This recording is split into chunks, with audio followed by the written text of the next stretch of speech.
Hi, ladies and gentlemen. Welcome to the program. You are watching Andrew Richter, the television show, leading that charge for conservative, libertarian values here in 2010 to retake our state to some level of sanity that we can have in government. And I've been promising week after week after week, we're going to keep having candidates on who are trying to do that very job. I want to introduce Miss Norann Dillon, running for Senate in District 43. Welcome to the show against Terry Bonoff. Why don't you tell my #1 rated audience out there who you are and why you're running? Well, thank you, Andrew, for having me on here today. No problem. I am running in District 43. That is Plymouth, Minnetonka, Medicine Lake, and just a little sliver of Wayzata even. And I'm a stay-at-home mom. I have 4 teenagers, and really that's the reason why I'm running, is I'm very concerned about this trend that we have here in our country, in our state. We don't have politicians willing to make honest decisions to balance the budget. They have been making the decisions that push the problem into the future, and if we continue on that, then it is going to land in the laps of our children and our grandchildren when it really is our problem to solve.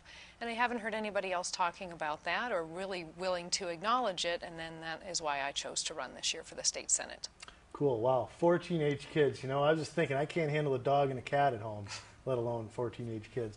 All right. Well, let me ask you this then, just to start off. I had some other candidates on recently.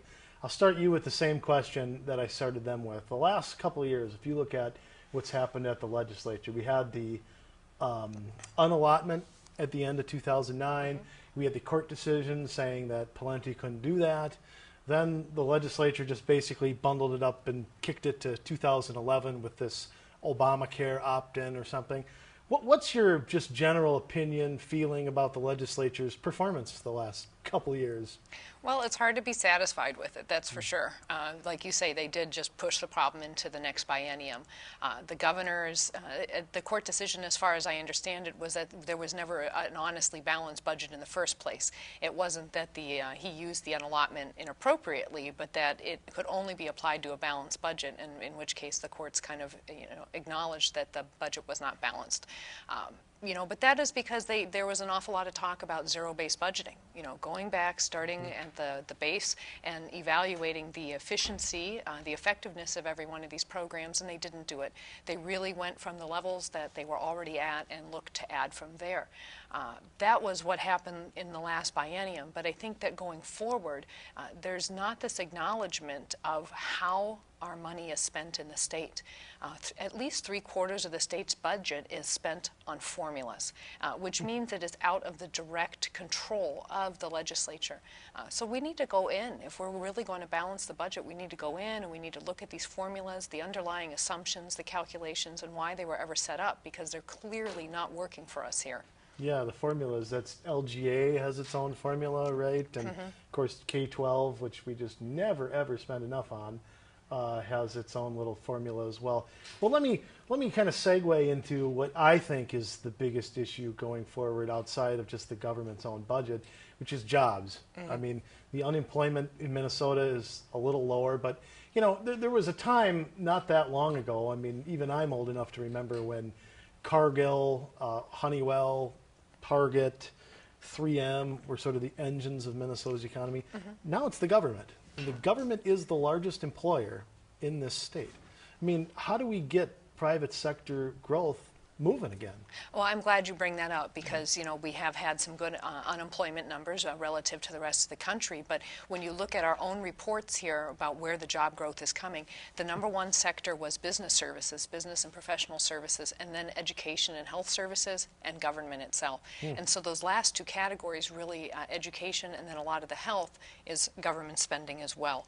The biggest losers are where you generate wealth, in manufacturing and in construction. I'm sure that's no surprise to anybody, but that's we definitely need to have private sector job growth in order to to turn around and have a real route to prosperity here in the state. We can't do that by spending. government spending, because government can only spend a dollar if it first takes a dollar out of the private economy. So how or do you... away from me. Yeah. Just, you want to take it away from me. Sorry, I had to jump in there. That's all right. But so how do you have more jobs? Well, you talk to the employers. What do you need to grow your business, to expand it, or for perhaps people outside of the country or outside of the state to bring the jobs in here, because we are a global economy now. What they ask for is, lower taxes, which I think everybody would enjoy that, but it's mandate reform. Mandates and regulations are a hidden tax on our business community. When you tell somebody that they have to do something, but you do not provide them with any resources, especially some of these mandates and regulations that change midstream, and you force a business to comply immediately in order to remain engaged in their industry. This is not a conducive business climate. It's like an entrepreneur told me when I was out door knocking. He said, in order to have growth, you need confidence, and in order to have confidence, you need certainty. There clearly is no certainty in our business climate right now here in Minnesota, and so I think that the policies and the tax changes that we create at the state legislature in the next biennium have to create that certainty for business. Yeah, when you add to the uncertainty, you add to things like the tax cuts at the federal level, which expire December 31st. I guess Congress kicked the can on that from they're going to pass something probably after they lose, is my guess. And there's the whole Obamacare on top of that. I'm sure we'll get into healthcare in a little bit. From a state level, you mentioned taxes, which is a big issue to a lot of people too. Just the constant government never has enough, no matter what it is. I mean, I hear everybody on our side talk about we need lower taxes, we need lower taxes. What I want to know is, where do we need lower taxes? I mean, what are the taxes that we ought to prioritize lowering right away? Well, I would like to. There's a lot of people out there talking about cutting the corporate tax rate, and I think that would be a very good thing. I know there are a lot of people for whom a corporation has almost become a bit of an epithet in its own, that it's such a dirty word now. Yeah. But corporations are employers, small businesses are employers, and if you tax something and you have less of it, then why do we want to have less employers? So even if they cut the check to the Department of Revenue, they don't pay it. Yeah. They pass on the cost of taxation through to customers. Perhaps they take it out on shareholders through reduced dividends, but it is not the actual corporation who pays it. So that's a great place to start. But we are facing a bit of a budget deficit, and that you can't just take one piece out. I think it has to be part of an overall tax reform package.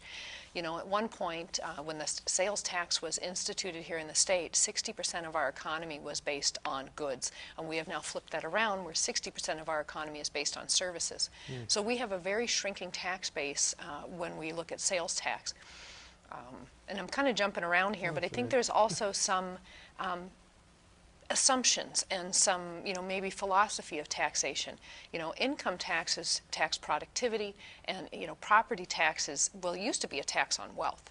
There used to be a very direct correlation between the amount of land that you owned and then how that could produce for you, back when so much of our state's economy was driven by mining or logging or farming.